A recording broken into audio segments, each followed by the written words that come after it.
So the Denver Nuggets won their game 99-95 against the Minnesota Timberwolves yesterday, after going on a 15-0 run to close the game in the final 3 minutes.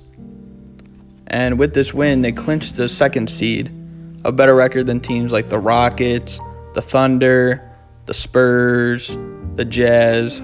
All of those teams have a worse record than the Denver Nuggets. Now this Nuggets team the last few years has been the 9 seed, missing the playoffs by just one game. But it seems like now, this season, after finally having some success, other teams, other players, they're just not afraid of them and they're hating them. I can understand why they're not afraid because of the lack of experience and stuff. But there's no reason to really be hating on them for how they played. So today we're gonna figure out if there's any reason behind why people are just hating on the Denver Nuggets. So if you enjoy this video, please leave a like, and let's get into it. Now, the Nuggets have not gotten much respect in their whole history, starting from the 70s with Bobby Jones and Ralph Simpson, and later on David Thompson. And then even moving on to the 80s when you had Fat Lever and Alex English running the show for multiple years. And then the 90s with Mutombo, Alfonso Ellis, Mahmoud Abdul-Rauf, and Robert Pack. The team that actually became the first 8 seed to beat a 1 seed in 1994 against the Sonics. And then you had Part A and Part B of the Melo Nuggets era. Part A, when they had Allen Iverson, Nene, and J.R. Smith. Part B, when they, traded Iverson basically for Chauncey Billups. And then you had the 57-win team in 2013 with Gallinari, Iguodala, Ty Lawson, leading us to the Nuggets today, when really throughout history, they've rebuilt the right way.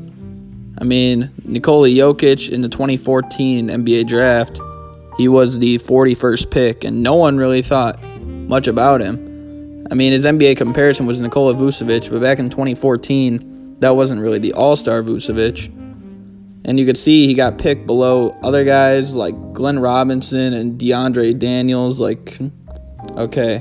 And Jamal Murray as well, he was really not even the Nuggets pick. They traded with the Knicks in that Melo deal to get the pick that was Jamal Murray. And I mean, they also got other guys that helped them like Gallinari in that trade. And then you got Gary Harris, who they got a steal of a trade. Gary Harris and Nurkic for basically Doug McDermott from my Bulls team. And then you got the swap of Mason Plumlee and Yusuf Nurkic. Oh, and don't forget that they drafted Michael Porter in the draft this past year. What a steal of a pick if he's healthy. And then they signed Paul Millsap, one of the few guys that they've signed, one of their biggest free agent signings ever. And then you got guys like Monte Morris, who was on the G League team for most of last year. And they traded for Will Barton from Portland, who not many people thought he'd be the player that he is today. Oh, and that trade included a pick that became Malik Beasley, who has been very solid for them.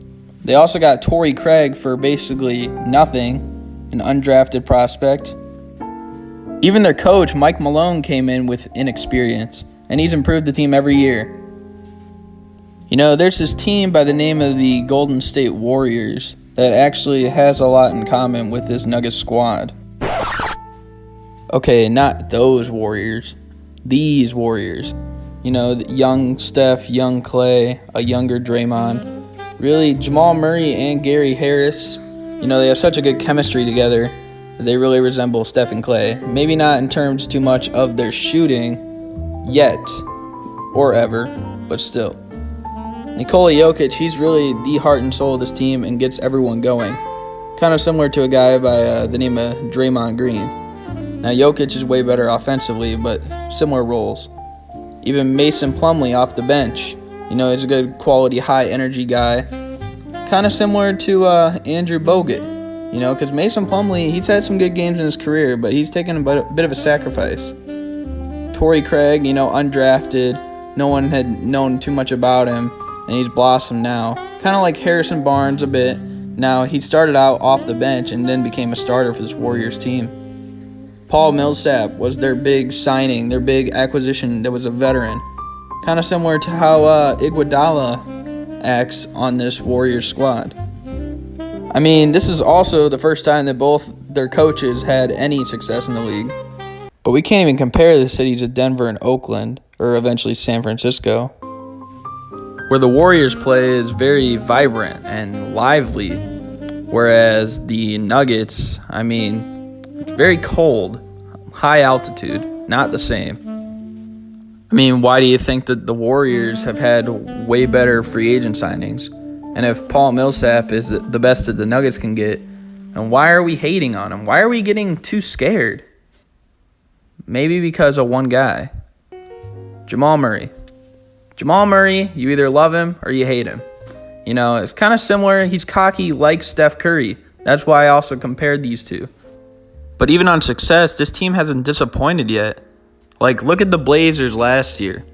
Most people picked them to win, and nobody thought that the Pelicans would come in to sweep them 4-0, and Lillard would play as bad as he did. 2 years ago, this team was just 2 games under 500 and the 9 seed. And then if you move on to last year, I mean, obviously, we know that they were a 9 seed and they were 10 games over 500 at the last game of the year. Now, if you're still hating after that, like, that doesn't make much sense at all, really. Just look at the win improvement, 33 to 40 to 46 to 54, and they're a young team. Let's talk about that. Coming into this season, the Nuggets were the youngest team in the whole league. The youngest team in the whole entire league. Now, that's not true now. I believe they're second or third youngest team in the league, youngest team in the playoffs. But if we were to classify teams for having a full lineup of players that are young, I mean, here's the teams that you got. You got the Nuggets, the Kings, Lakers, Timberwolves, Mavericks, and Suns. Now, granted, in the Lakers' case, they do have LeBron. But even if you take LeBron off that team, they can make a young lineup out of that. Looking at the rest of the field, I mean, the Warriors are all in their prime. Trailblazers have Dame and CJ, who are both in their prime. Houston Rockets, I mean, Chris Paul is near the end of his prime and Harden's in it. Utah has a lot of young players around Donovan Mitchell, really. Even Gobert's kind of in his prime. But, I mean, you got Joe Ingles and Ricky Rubio are kind of getting up there. The Oklahoma City Thunder are in their prime. The Spurs have been old for ages. Clippers have a bunch of guys in their prime or at the tail end. The Grizzlies rely on basically Mike Conley, who is in the older half now. He's over 30. And the Pelicans, they got a lot of guys in their prime too. So if this young team is way ahead of the others in the Western Conference at actually contending for a title, then there's no reason at all to even hate on them. I mean, they're steps way ahead of all these other teams. And I mean, come on, you got to root for them at least a little bit. They haven't even been to the finals. You know, they've been in the league since they joined from the ABA merger in 1976. That's roughly a little over 40 years, and they haven't made one finals appearance yet. That's just about going to sum it up. You know, if there's a team that can come in and beat the Warriors, because I'm sure a lot of you guys have similar frustrations as me with the Warriors, then if this is the team to do it, and they haven't really done much wrong, other than maybe Jamal Murray getting a little overly cocky, then we shouldn't hope for them to be eliminated. I can understand if it's against your team, but we shouldn't just hate on the Denver Nuggets. Every team has a player that can get cocky, so we shouldn't hold it against the whole Nuggets team. If you have a certain dislike for Jamal Murray, that's fine, but not the whole team. I personally am not going to hate on him too much, though, because it's not really such a consistent thing. I'm being arrogant for him. So if you have no preference with them when they play the Spurs starting this weekend, just enjoy basketball. Don't be hating on one team or the other. This really serves as a sign for every single team.